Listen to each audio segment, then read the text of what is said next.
আসসালামু আলাইকুম। স্বাগত খেলাযোগে আমি সাথে আছি রবিউল ইসলাম। বিশ্বকাপের পর এবার সাকিব আল হাসানকে নিয়ে আলোচনা করতে চাই। বিশ্বকাপে আমরা ভরাডুবি কিংবা বাংলাদেশ না খেলতে পারার আক্ষেপের সাথে আরেকটা আক্ষেপ হচ্ছে বাংলাদেশ ক্রিকেট দলে কিন্তু সাকিব আল হাসান না থাকা। বাংলাদেশ ক্রিকেট দল সাকিবহীনা যেন এক আ কালো অধ্যায় হয়ে গেছে। সাকিব, মাশরাফি কিংবা তামিম অথবা মাহমুদুল্লাহ মুশফিক এই ৫ জনকে ছাড়া বাংলাদেশ দল যেন খুবই এই স্ট্রেংথ হারিয়ে ফেলছে এমন আমাদের মনে হচ্ছে। কিন্তু বাংলাদেশ দলের মধ্যে যে রাজনীতি ঢুকে গেছে, সেই রাজনীতির কারণে বাংলাদেশ দল দুর্বল হয়ে যাচ্ছে। সেটা কি কখনো আমরা ভেবে দেখেছি? আজকে আমরা সাকিবের মতো খেলোয়াড়কে তুচ্ছ-তাচ্ছিল্য করছি।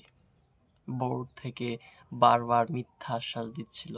কিছুদিন আগে বলেছে বাংলাদেশে দলে আবার সাকিব আল হাসান ব্যাক করবে। বাট সেটা ছিল একটা নাটক, সেটা আমরা দেখেছি। বিশ্বকাপ আ যে ভরাডুবি হয়েছে, বিশ্বকাপ খেলতে না পারার সেই বিশেষ এক অধ্যায়কে কিন্তু ধামাচাপা দেওয়ার জন্যই কিন্তু সাকিবের ইস্যুটা সামনে চলে এসেছিল। এবং সাকিব কিন্তু বড়, বড় ইস্যুকে ধামাচাপা দিয়ে নিজে উপরে উঠে তার বিগত সময় বারবার প্রমাণ করেছিল এবং সেই কারণেই কিন্তু বাংলাদেশ ক্রিকেট বোর্ড সেই বুদ্ধিদীপ্ত এক প্ল্যানিং করে সেই সাকিবের ইস্যুটা আবার সামনে নিয়ে এসেছিল।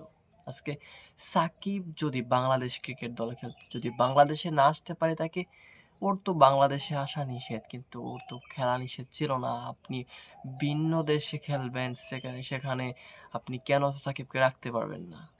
সাকিব বিগত যখন ৫ই আগস্টের পরে সাকিবকে খেলে নাই। সাকিব তো খেলেছিল, বাংলাদেশ দলে খেলেছিল। তিনি দেশে ফিরতে পারে নাই। কিন্তু সে বাংলাদেশ দলে খেলেছিল। কিন্তু তাকে কেন্দ্রীয় চুক্তি থেকে বাদ দেওয়া হয়েছে। সবকিছু মিলিয়ে বাংলাদেশ ক্রিকেট কিন্তু এমন একটা কাঠামোর মধ্যে পড়ে গেছে যেখানে সাকিব সে আসলে তার যে একটা ধারাবাহিকতা পারফরম্যান্স ছিল সেটা কিন্তু অলরেডি কিন্তু শেষ হয়ে যাচ্ছে। শেষ হয়ে যাচ্ছে না মানে তার বাংলাদেশ ক্রিকেট দল থেকে তার ধারাবাহিক পারফরম্যান্সটা শেষ হয়ে যাচ্ছে। তিনি বড়, বড় লিগ কিংবা বড়, বড় আ আন্তর্জাতিক টুর্নামেন্ট ছাড়া যে বড়, বড় খেলাগুলো আছে সেখানে কিন্তু সে তার নিজের পারফরম্যান্স দেখিয়ে এখনো খেলে যাচ্ছে। সো বাংলাদেশ ক্রিকেট দলে কিন্তু সাকিব আল হাসানকে অবশ্যই দরকার। বাংলাদেশ ক্রিকেট রাজনৈতিক মুক্ত করে সাকিবকে এটলিস্ট খেলার মধ্যে ফিরিয়ে আনা হোক। এটা আমাদের দাবি। ক্রিকেট ভক্ত দাবি, সারা বাংলাদেশের যারা ক্রিকেট প্রেমী সবার দাবি। আমরা আশা করছি সাকিব আল হাসান যেন আবারও জাতীয় দলে খেলতে পারে এবং সাকিব যেন বিশ্বকাপে ২০২৭ বিশ্বকাপে প্রধান খেলোয়াড় হিসেবে স্কোয়াডে জায়গা পায়। এটা আমাদের দাবি। রাজনৈতিক মতামত এখানে করিয়েন না ভাই। রাজনৈতিক বিষয়টা রাজনৈতিক রাইখেন। খেলার বিষয়টা খেলার মধ্যে রাইখেন। সাকিবকে খেলতে দেন। সাকিবকে খেলার মধ্যে নিয়ে আসেন। আমরা চাই সাকিব আবারও সেই লাল সবুজের জার্সিটা পরে তার যে নিখুঁত আর্মের বোলিংটা সেখানে উইকেট নিক। তার যে কভার ড্রাইভ, তার যে আ অ মিড অন এর যে শটগুলো কিংবা সেই আ লগন লগনে এসে তার যে বিশেষ ৬ মারার কৌশল, সেগুলো আমরা আবার দেখতে চাই।